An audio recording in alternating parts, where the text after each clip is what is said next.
हर व्यक्ति वैरागी बनने के स्तर पर नहीं जा सकता। सब अगर वैरागी बन जाएंगे तो संसार कैसे चलेगा, तो ऐसे लोगों को भगवान कैसे मिलेंगे। उनके लिए मैं ये बोल रही हूँ कि अगर आप ये समझते हैं कि कपड़ों का रंग बदल लेने से वैराग्य हो जाता है, तो पीछे तक के बैठे लोग सावधान। श्रीमद् भगवद गीता 6 अध्याय 7वां श्लोक, जितात्मना प्रशांतस्य परमात्मना समाहित शीतोष्ण सुख दुखेषु तथा मान अपमानयो, रामचरितमानस अरण्यकांड 15वां दोहा 6ठी चौपाई, काम क्रोह मद दम बना जाके तात निरंतर बस में ताके। जो लोग संसार में रहते हैं, माताओं, जो लोग घर गृहस्थी संभालते हैं, क्या वो भगवान के सामने वैरागी नहीं हो सकते? तो सावधान, त्याग देना वैराग्य नहीं है, सब कुछ त्यागने के लायक है, ये जान लेना ही वैराग्य कहलाता है कि ये कुछ भी मेरा नहीं है।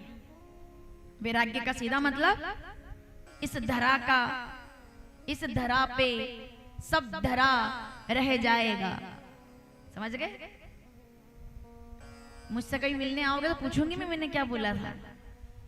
इस धरा पर सब धरा रह जाएगा। और ये बात कौन बोल रहा है? आइए चौपाई पूरी कीजिएगा मेरे साथ। वो कहते हैं, सुनो पार्वती, उमा कहाऊं मैं।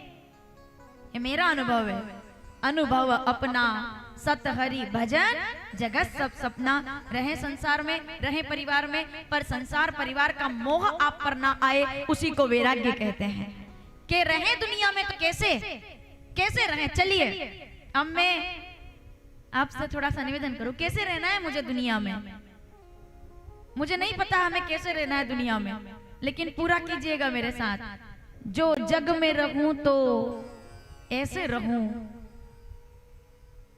पूरा करो, आगे मैं भूल गई, आपको बोलना है और एक साथ बोलना है।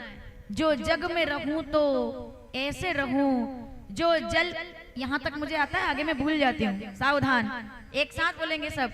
जो जग में रहूं तो ऐसे रहूं, जो जल में कमल का मेरा सर्वस्व समर्पित हो। ये कीचड़ में खिल के आया है भाई। कोई बोल सकता है कि कीचड़ में खिला है? कोई बता सकता है इसके खुशबू से कि कीचड़ में? कोई समझ सकता है कि कीचड़ का फूल है? फूल सुंदर सुंदर भी होते हैं, गुलाब होते हैं, मोगरा होते हैं, कनेर होते हैं, पर उनको पालने के लिए प्रॉपर माली लगते हैं। मालियों के बिना गुलाब नहीं खिलते। लेकिन फूल उसको कहा जाता है जिसको मालियों का संरक्षण नहीं मिला हो, जिसको कीचड़ का संघर्ष मिला हो, उसको कमल का फूल कहते हैं। जो कीचड़ में खिल करके बताता है कि मैं खिला हूं कीचड़ में, लेकिन कीचड़ की एक भी बूंद, क्या इसको हम धो करके लाएं? बताओ, क्या साफ करके लाते हैं? ये कमल का फूल है। आपका जीवन भी ऐसा होना चाहिए। ये जो पत्तियां हैं, ये आपके जीवन के सोपान है। ये जो आप देखते हैं, ये हमारी दिव्य आत्मा है। यही आत्मा है जिसके संरक्षण में ये सब इंद्रियां इस कमल के फूल की तरह हमें बनाती है।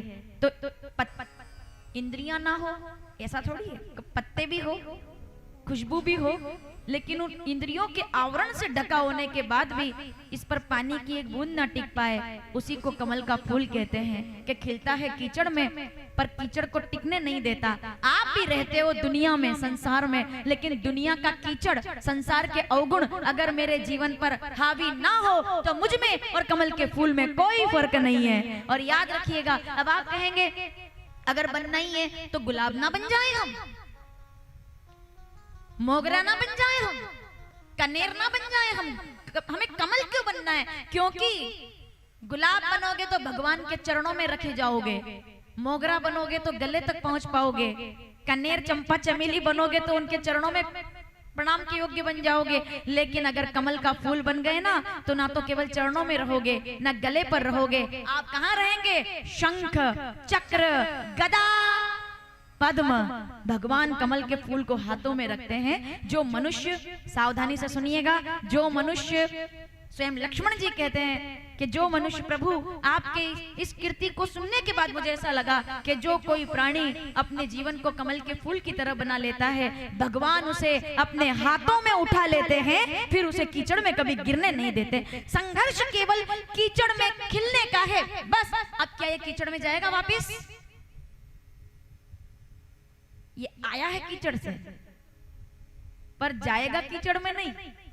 जहां से आ गया वहां से पहुंचना कहीं और है। बहुत बड़ी बात है ये। आया है कीचड़ से पर जाएगा हरि के हाथों तक। पुनरावृत्ति नहीं होगी, लेकिन कमल का फूल कीचड़ में कौन सा जाएगा? जो भगवान के हाथों तक पहुंचने से बाकी रह गया, उसे वापस मिटना पड़ेगा, फिर बनना पड़ेगा। उसी को हम 83,99,999 योनियों के रूप में समझते हैं कि उस कमल बन जाने की हद तक हमें कीचड़ में खिलना पड़ेगा। जिस दिन आप कमल का फूल बन जाओगे और कीचड़ की बूंद को टिकने नहीं दोगे, उसके बाद पुनः अपि जन्मम पुनः अपि मरणम, जन्म मरण के किस्से खत्म हो जाएंगे और सदा सदा के लिए भज गोविंदम गोविंदम।